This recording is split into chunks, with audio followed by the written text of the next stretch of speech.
Hey, my non-mechanic truck drivers. Just something to maybe keep an eye on that I learned to know how to be able to identify that I have an exhaust leak. As you can see right here, this is the reservoir for your power steering.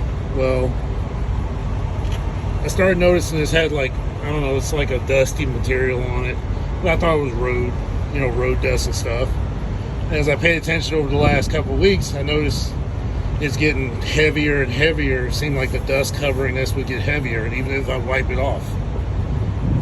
Come to find out, not realizing this, and this is something you need to really check on these specific clamps, because you're trying not to over tighten these clamps on here, because this stuff will break, or you'll squeeze it too tight or do some damage.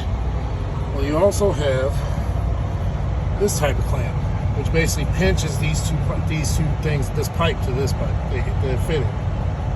And what it is, you turn these until you can't turn it anymore, and then that way it pinches it closed.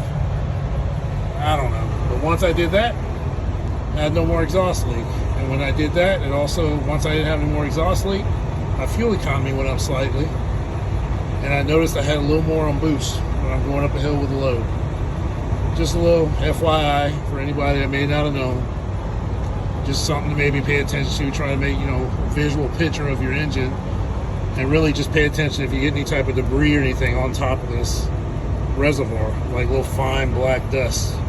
That's your exhaust leak. Alright, till next time.